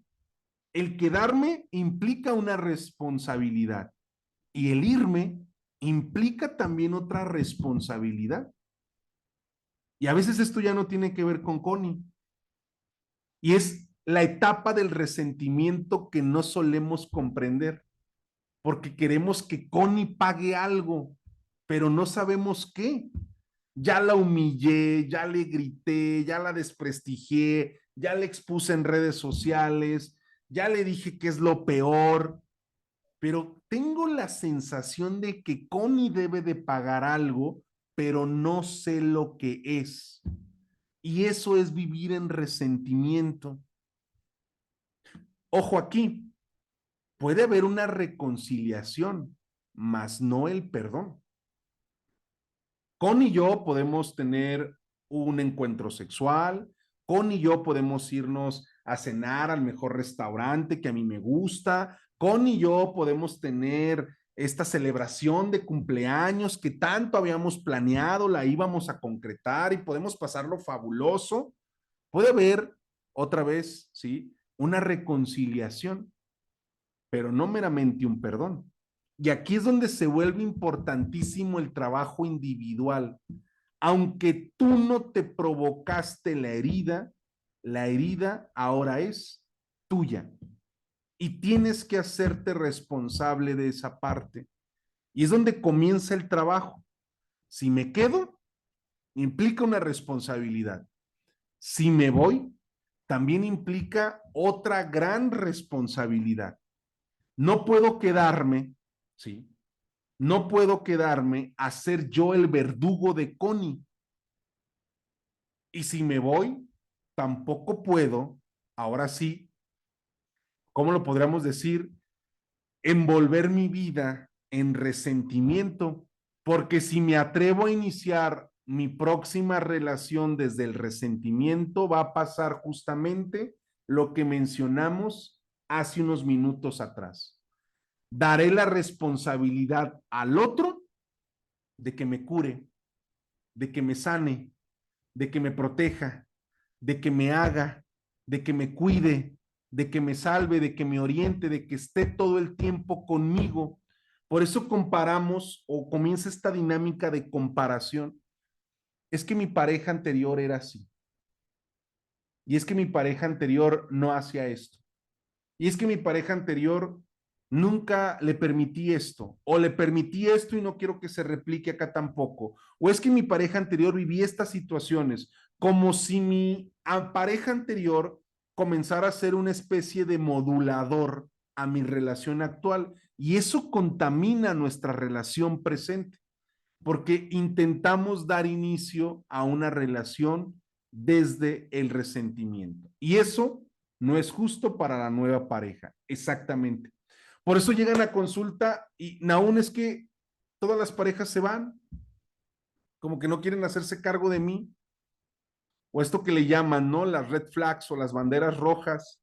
No, espérate, o sea, antes de dar banderas rojas, atrévete a dialogar, a conocer, a establecer o proponer acuerdos. No puedes ir huyendo por la vida todo el tiempo de bandera roja, bandera roja, bandera roja. No, tienes que darte la oportunidad de conocer, de dialogar. Es que vi una bandera roja, hacía las mismas actitudes, tenía las mismas actitudes o los mismos ademanes.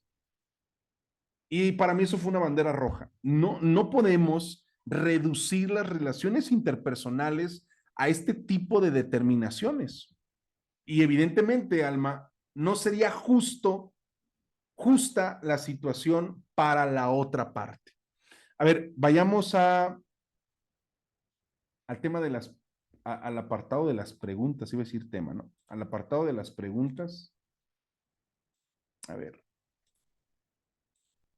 creo que ya pueden encender su micrófono, pueden encender su cámara también. Ya son las 10 de la noche y el tiempo apremia y el tiempo siempre es un factor. Entonces, yo podría seguir con ustedes hablando más tiempo, pero me gustaría que si tienen dudas, lo aprovechemos. Si hay dudas, adelante. Si encienden su cámara para ver, al menos conocerles, no sé si están, no les conozco a todas, pero bueno, si tienen la posibilidad de hacerlo, adelante, se los agradecería. Pero estoy abierto a las preguntas o a las dudas que pueda hacer por el micrófono. ¿Tienen alguna duda, alguna pregunta, alguna aportación? Adelante. Ninguna. De las 134 personas, ¿nadie tiene dudas? ¿Seguras? Hola, Nahum, buenas noches. Mi Hola nombre es Esther, buenas noches. Alberto. Antes que nada, gracias por la conferencia, muy interesante. Y a mí me deja tengo una duda, pero no sé muy bien cómo formularla. A ver, adelante. ¿Es una persona infiel puede llegar a cambiar?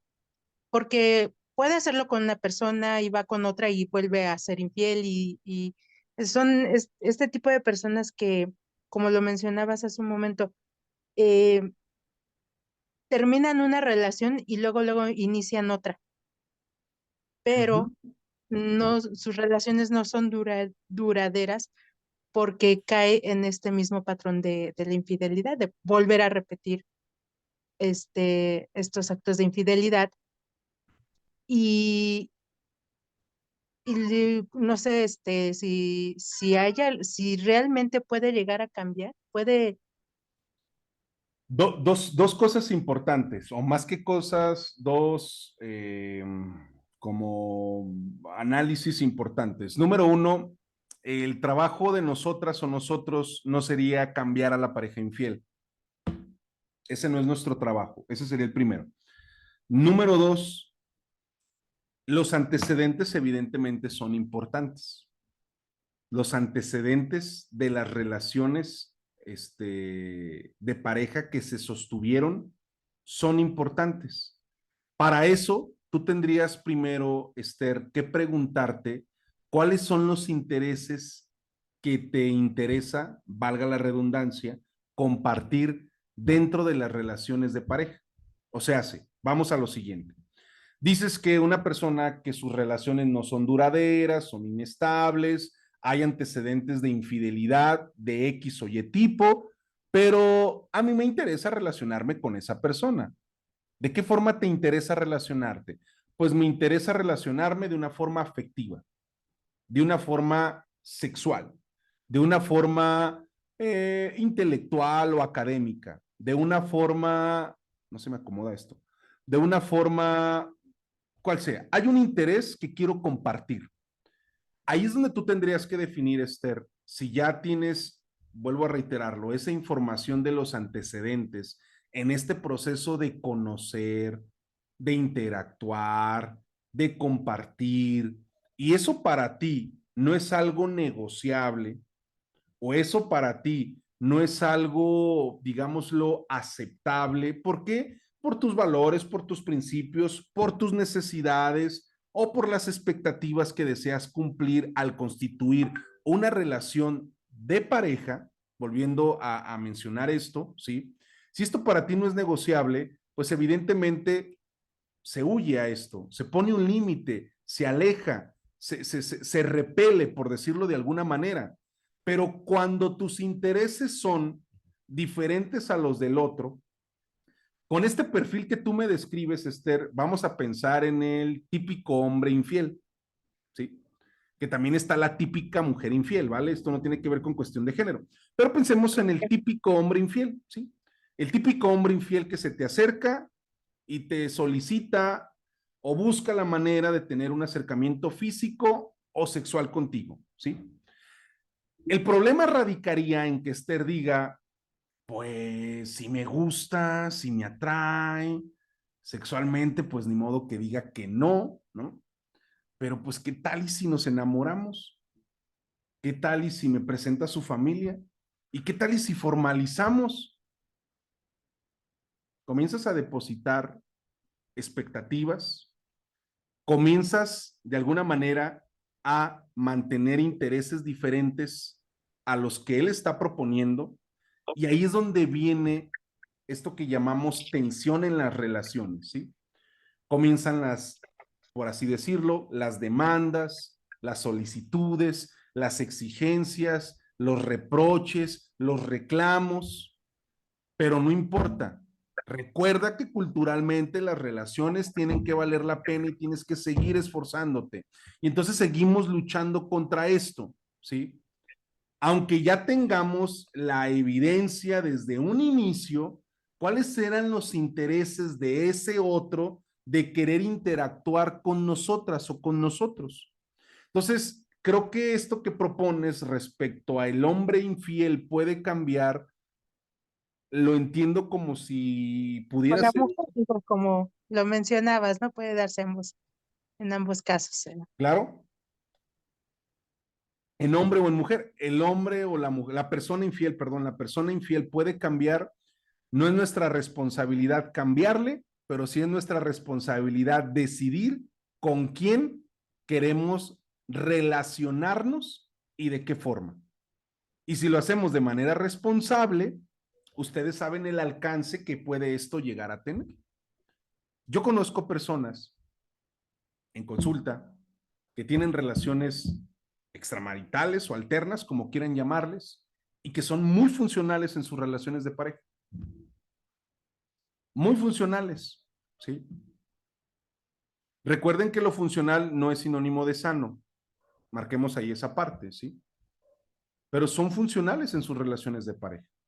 Hay otras parejas que negocian o gestionan la posibilidad de encuentros físicos o sexuales, ¿sí? Con otras personas más, a través de un acuerdo mutuo. Y son muy funcionales, vuelvo a reiterarlo.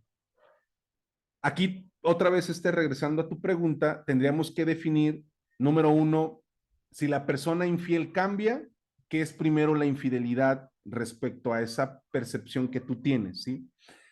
La infidelidad no es un trastorno o la infidelidad no es una enfermedad. Volvemos a repetirlo. La infidelidad no es un trastorno y la infidelidad no es una enfermedad. La infidelidad es el rompimiento de esos acuerdos que se mantuvieron en un principio dentro de la relación. Pero ¿qué creen? La mayoría de las relaciones que se constituyen al inicio les da temor hablar de estos acuerdos. Exacto, no hay acuerdos, se deja llevar mucho uno por lo emocional y no está la comunicación, que es parte importante. Si tú y yo somos una relación de pareja, Esther, y yo te digo, oye, Esther, ¿y qué pasaría si en algún momento tú me eres infiel? ¿Cómo puedes estar pensando esto? Seguramente no me tienes confianza. A ver, podemos gestionar un acuerdo, podemos hablar respecto a esto, ¿sí? Porque me interesa saber, pues, con quién estoy relacionándome, dónde estoy parado, cuáles son tus intereses. Y ahí es donde, cuando no hay una afinidad en los intereses que se están compartiendo, se tensan las relaciones y entonces queremos responder con nuestras expectativas. Pues es que a lo mejor si quiere nada más algo sexual, pero yo creo que pues si le echo ganas, ¿no? Chance y nos casamos o chance y vivimos juntos, chance y procreamos. O él quiere nada más algo a lo mejor económico, un interés económico, pero quizá con el tiempo termina amándome, como lo que se creía antaño, ¿cierto? De tú dale y ya con el tiempo a lo mejor terminan llevándosela bien, terminan conviviendo bien. Se tensaban y se forzaban esas relaciones porque no había intereses compartidos. Y esto es un proceso. Las relaciones, vuelvo a reiterarlo, las relaciones sanas, las relaciones maduras, no se encuentran, estas se construyen. No es que vayamos por la calle y a la vuelta de la esquina digamos, mira, me encontré a la persona ideal, a la persona fiel, trabajadora, respetuosa, amable, cortés, comprometida, empática, solidaria. No, esto se construye en el día a día. ¿Alguna otra pregunta? Gracias, Naum. ¿Alguien más? ¿Otra pregunta? Yo, Naum, ¿Sí? a ver, Samsung. Hola, este, Samsung. hola, soy Elia. Hola, Elia. Hola. Mira, bueno, yo tengo una duda. Adelante. La semana pasada me llegó una paciente que le fue infiel su esposo con una más joven que ella. Entonces, ahorita sobre lo que escuché, ¿cómo explicarle? Me llamó mucho la atención de la cicatriz, ¿no? Que dices, es que esta cicatriz ya es tuya, tienes que aprender a sanarla. ¿Cómo poder yo hacerle entender a esta señora que pues obviamente que se tiene que ir sanando? Porque ahorita obviamente está reciente de pues que se enteró de su infidelidad. Entonces pues ahorita está en la negación y pues obviamente está en lo que es del curso, ¿no? De el trauma, ¿no? Que ahorita ella, la infidelidad como un trauma. Entonces, eso fue lo que me llamó la atención. Bueno, en primera instancia, creo que tendría que ser necesario validar todo lo que está ella sintiendo, todo lo que le genera. O sea, en un primer contacto, si tú le dices al paciente o al usuario, a ver, tienes que sanar, pues no, puede ser como, pues invalidante nuestra postura, ¿sí? Puede ser invalidante. Ujú.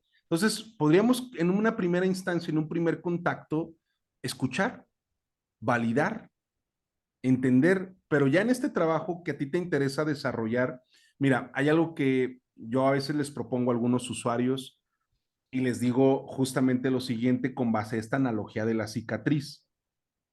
Esa cicatriz que tú estás observando tiene que cumplir con un proceso. Y en ese proceso para la cicatrización, no tenemos que dejar que esa cicatriz se exponga. O sea, pues no podemos salir como a la intemperie, a la tierra, al polvo, que se llene a lo mejor por ahí de excrementos, si tengo animales. Tengo que estar como muy cuidadoso. Y ahorita, en ese proceso de cicatrización, digamos que esta usuaria necesita una red de apoyo muy importante. Digamos lo que en ese proceso de cicatrización, vuelvo a reiterarlo, esa usuaria necesita dejar de exponerse a otras situaciones. Apaguen sus micrófonos si van a estar hablando. Ahí está ya. Ya lo silencié, perdón. Entonces, esa usuaria necesita esa red de apoyo y no exponerse a otras situaciones. ¿Cómo sería no exponerse a otras situaciones? Comienzan a consumir o abusar de sustancias, comienzan a mantener otro tipo de relaciones, por ejemplo, ¿sí? Otras relaciones donde se vuelve una exposición, como parte del duelo, como parte de este proceso, comienzan, digámoslo, a romper con estas rutinas o estos hábitos que eran de suma importancia en su desarrollo personal, actividad física, alimentación, descanso. ¿Y qué crees? Todo esto sería una forma de darnos cuenta que la herida no se está atendiendo de una manera conveniente. O sea, esta herida está exponiéndose cada vez más como a una infección o a una situación, perdón, más compleja o severa. Entonces, ahorita lo que podríamos hacer, Elia, más allá de en ese primer contacto de decir, tienes que sanar, validar primeramente, entender lo que le está pasando, responder de forma empática a esa emoción y a ese sentimiento y tratar de proveer de herramientas o estrategias para que esa usuaria o esa paciente no desencadene otras acciones que se vuelvan una exposición.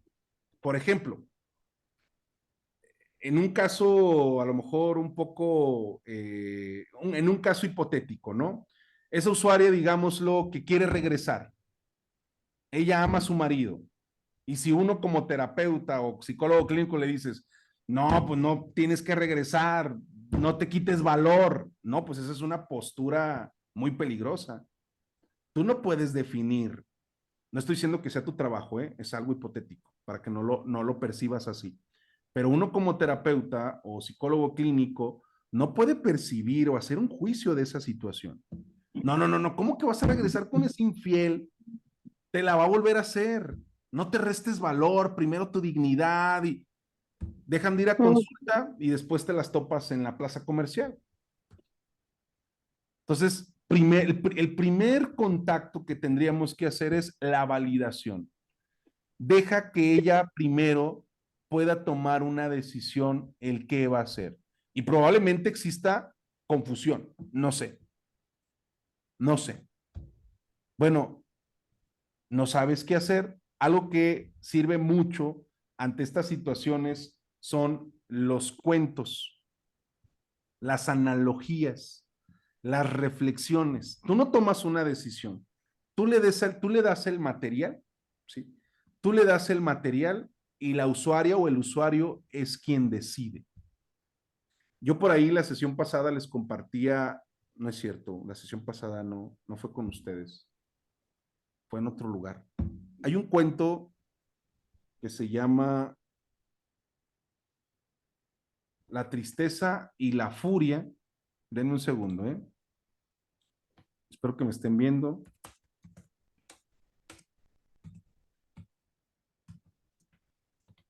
A ver, espérenme. La tristeza y la furia, sí, no estaba equivocado. La tristeza y la furia de Bucay, ¿sí? Pueden recomendarlo, La tristeza y la furia de Bucay. Este libro, Todo terminó, de Silvia Salinas y Jorge Bucay. Aquí está. Silvia Salinas y Jorge Bucay. Este libro. Es que no sé qué decisión tomar. Mira, yo te recomiendo que leas este libro y esto puede facilitarte tomar una decisión. ¿Le estás diciendo qué decisión tomar? No. Le estás dando las herramientas que faciliten tomar una decisión. ¿Sí me doy a entender? Es como pensar que ir a terapia de pareja es para quedarse con la pareja. Y no. Ir a terapia de pareja es, número uno, buscar el bienestar personal. Y una vez en ese bienestar personal, se tome la decisión. ¿Quiero quedarme en mi relación de pareja o quiero dar término a mi relación de pareja? Digo, yo no sé por qué satanizan a veces mucho el trabajo de los psicoterapeutas, de los psicólogos o psicólogas. Me toca con regularidad estas expresiones de, ya fuiste con tu psicólogo y ¿qué te dijo? ¿Que me terminaras? Y yo de, pues ¿a qué le tienes miedo? ¿No? ¿A qué le tienes miedo? Que tu pareja vaya a consulta, ¿no? No lo sé. Y son estas expresiones. ¿Ya te dijo tu psicólogo o tu psicóloga que me terminaras? ¿Ya te dijo que me dejaras? ¿Por qué? ¿Por qué perciben el trabajo clínico como un riesgo para la relación? ¿Saben? Otra pregunta, ¿preguntas? ¿Alguien más? Gracias, Nahum. No, de nada, Buenas, Elia. buenas noches. Título y autor del libro, Silvia Salinas y Jorge Bucay, el último que les mostré. Sí. Y está otro por aquí que tengo que me gusta mucho. En lo particular a mí me gusta mucho. Es este. Por eso traía aquí las referencias. Odín Dupeirón, ¿sí? Colorín colorado, este cuento no se ha terminado. Oye, es que no sé qué decisión tomar. Mira, puedes leer este libro. Yo se los he recomendado a otros usuarios, a otras personas, y toma una decisión. ¿Saben? Espero que, espero que esta sesión la hayan disfrutado, tanto como yo, que hayan sido de mucho agrado, de mucha valía para ustedes. Les agradezco mucho, pues, su tiempo, les agradezco mucho que se hayan permitido estar presentes en la sesión. Pues bueno, el grupo que está por ahí fue diseñado con dos propósitos, para estar compartiendo ya todos los grupos que hay. No sé si han estado en algunas otras sesiones, pues van a ser eliminados de casi de forma inmediata, bueno, no inmediata. Hay unos que van a seguir manteniéndose por el tema de, ¿cómo lo podríamos decir? Como del acuerdo que se hizo, ¿no? Hay quienes participaron en la Escuela del Amor Propio y se acordó que iban a tener acceso a grabaciones y material digital todo el año 2023. Quienes participaron en la jornada de actualización en el 2023, pues ese grupo se mantendrá todo el año, ¿no? Por así decirlo, por el acuerdo que se hizo al inicio. Pero todos los otros grupos de capacitaciones o sesiones que en su momento se crearon para facilitar nuestra comunicación y el compartir material van a ser eliminados. El único grupo oficial o exclusivo para información de cursos, conferencias, talleres, sesiones gratuitas, eventos a través de Facebook, que son gratuitos también, o como estos espacios, van a ser a través del grupo en el cual ustedes están incluidas o están añadidas, ¿sí?